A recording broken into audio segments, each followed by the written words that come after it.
Patties খেতে ইচ্ছা করছে, তাও আবার চিকেন প্যাটিস, একদম দোকানের মতন পারফেক্ট মচমচে, কোনো চিন্তা নেই, একদম ওভেন ছাড়া ঘরেই বানিয়ে ফেলো একদম মচমচে পারফেক্ট চিকেনের প্যাটিস। তাহলে রেসিপি শুরু করা যাক, সাথে থাকো, দেখতে থাকো। সবার প্রথমে ডোটা তৈরি করে নিচ্ছি। এখানে একটা বোলের মধ্যে 2 কাপ ময়দা নিয়ে নিলাম। এখন ময়দার মধ্যে দিয়ে দেবো 1/2 টিস্পুন নুন, 1/3 কাপ বাটার দিয়ে দিচ্ছি। বাটারটা দিয়ে খুব ভালো করে ময়ামটা দিয়ে নেবো। ময়ামটা দেওয়ার সময় কিন্তু একটু মুঠো করেও দেখে নিতে হবে যাতে খুব ভালো করে ময়ামটা হয়। যত ভালো ময়াম হবে ততই কিন্তু প্যাটিসটা খাস্তা মচমচে হবে। এই যে মুঠো করে দেখে নিলাম, ময়ামটা একদম তৈরি হয়ে গেছে। এখন অল্প অল্প জল দিয়ে একটা শক্ত ডো তৈরি করে নেব। খুব বেশি নরমও হবে না, খুব বেশি শক্তও যেন না হয়। এই যে যেরকম আমরা রুটি খাওয়ার জন্য আটা মাখি, ঠিক এরকমভাবেই কিন্তু ডোটা মেখে নিলাম। দেখো, না শক্ত না নরম। যাই হোক, এখন একটা ঢাকনা দিয়ে ঢেকে 5 মিনিটের জন্য রেখে দিচ্ছি। আর এদিকে চিকেনের পুরটা বানিয়ে নেবো। এখানে একটা প্যান বসিয়ে দিয়েছিলাম গ্যাসের মধ্যে, 2 চামচ মতন তেল দিলাম। দিয়ে এখন 2টো বড় সাইজের পেঁয়াজ কুচি দিয়ে দিচ্ছি। পেঁয়াজটা বাদামি হওয়া পর্যন্ত ভেজে নেবো, তারপরে এর মধ্যে বাদবাকি সব কিছু দেবো। পেঁয়াজটা বাদামি হয়ে গেছে, এখন এর মধ্যে দিয়ে দিচ্ছি আদা রসুন কুচি। আদা রসুন কুচি দিয়ে 1 মিনিট মতো নাড়িয়ে চাড়িয়ে নেবো। তারপরে এর মধ্যে দেবো কিমা করে রাখা চিকেনটা কিন্তু কিমা করে দিতে হবে, পেস্ট করে দেওয়া যাবে না। অনেকেই কিন্তু মিক্সিং জারে পেস্ট করে দাও, কিন্তু না, একদমই না। বাড়িতেই কিন্তু খুব সহজেই কিমা তৈরি করা যায়। তো চিকেনটা কিমা করেই দেওয়ার চেষ্টা করবে। তো যাই হোক, চিকেন কিমাটা দেওয়ার পরে যখন চিকেনের রঙটা চেঞ্জ হয়ে যাবে তখন এর মধ্যে কিন্তু বাদবাকি মশলাগুলো দিয়ে দেবো। দিয়ে দিচ্ছি স্বাদ অনুযায়ী নুন, 1 টিস্পুন লঙ্কার গুঁড়ো, 1 টিস্পুন হলুদ গুঁড়ো, 1 টিস্পুন ধনের গুঁড়ো আর 1 টিস্পুন জিরের গুঁড়ো, আর গোলমরিচ গুঁড়োও দিয়ে দিলাম 1 টিস্পুন। দিয়ে দেবো 1 টিস্পুন সোয়া সস, আর 2 বড় টেবিল চামচ দিয়ে দিচ্ছি টমেটো কেচাপ। সব কিছু দেওয়া হয়ে গেছে। এখন খুব ভালো করে কষিয়ে নিতে হবে যতক্ষণ না পর্যন্ত চিকেন থেকে যে জুসটা বেরিয়েছে সেটা শুকিয়ে আসে এবং প্যান থেকে ছেড়ে ছেড়ে আসে। পুরটা রেডি হয়ে গেছে, সাইডে রেখে দিচ্ছি ঠান্ডা হওয়ার জন্য।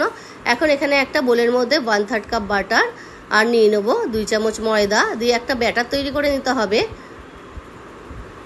2 চামচ ময়দা দিয়ে দিলাম। এখন একটা ব্যাটার তৈরি করে নিচ্ছি। এই যে চামচ দিয়ে গুলিয়ে, জল দিয়ে কিন্তু করা যাবে না, তোমরা বাটারের জায়গায় সাদা তেল দিয়েও করতে পারো। এখন ময়দার ডোটাকে আরেকটু মেখে নিয়ে এর থেকে লেচি কেটে নেবো। আমি 7টা লেচি কাটছি 2 কাপ ময়দা থেকে, তোমরা চাইলে কিন্তু 5টা করে নিতে পারো। লেয়ার যতগুলো দেওয়া যাবে ততই কিন্তু খাস্তা হবে। আর বেলার সময় কিন্তু রুটিগুলো একদম পাতলা পাতলা বেলতে হবে। এই যে আমি এখন একে একে সব রুটিগুলো বেলে নিচ্ছি। রুটিগুলো এত পাতলা বেলতে হবে যে হাতটা ভেতর দিক থেকে দিলে একদম আঙুলগুলো দেখো দেখা যাবে। আমি একটা দেখিয়ে দিচ্ছি। এই যে এরকম পাতলা বেলতে হবে। এখন সবগুলো বেলে নিয়েছি। এখন রুটির ওপরে আমি যে ব্যাটারটা বানিয়ে রেখেছিলাম ময়দার বাটার দিয়ে, সেইটা লাগিয়ে দিলাম। তারপর ওপর থেকে একটু ময়দার গুঁড়ি ছড়িয়ে আর একটা রুটি দিয়ে চাপা দিলাম। এরকম করে করে 7টা লেয়ার আমি তৈরি করে নিচ্ছি।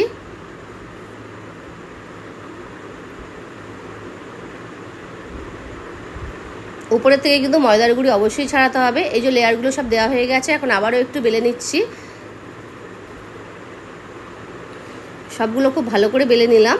দিয়ে ওপরে আরেকটু ব্যাটারটাকে দিয়ে দিলাম, দিয়ে আবারও ময়দার গুঁড়ি ওপর থেকে দিয়ে দেবো। তারপরে চৌকোনা করে ফোল্ড করে নেব।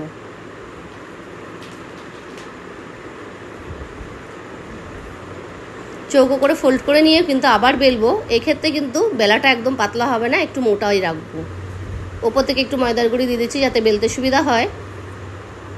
এই যে বেলে নিচ্ছি, বেশি কিন্তু পাতলা করব না, একটু মোটাই থাকবে। আগে কিন্তু খুব পাতলা করে আমি বেলে নিয়েছিলাম। লেয়ারগুলো কিন্তু তৈরি হয়ে গেছে। তো যাই হোক, এখন সাইডগুলো একটু কেটে দিচ্ছি।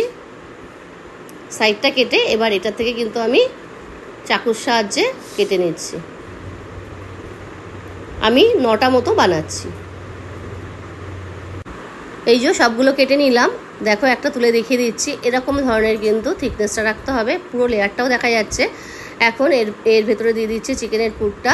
আর যখন আমরা এটাকে ফোল্ড করব তখন কিন্তু চারিদিক থেকে জল দিয়ে নিতে হবে, না হলে কিন্তু ফুলে যাবে ভাজার সময়। আমি জল দিয়ে নিচ্ছি, তোমরা চাইলে কিন্তু একটা ডিম ফাটিয়ে ডিমও লাগিয়ে নিতে পারো, সেক্ষেত্রেও কিন্তু খুব তাড়াতাড়ি লেগে যাবে। তো যাই হোক, আমি জল দিয়েই লাগিয়ে দিলাম যাতে ভাজার সময় ফুলে না যায়।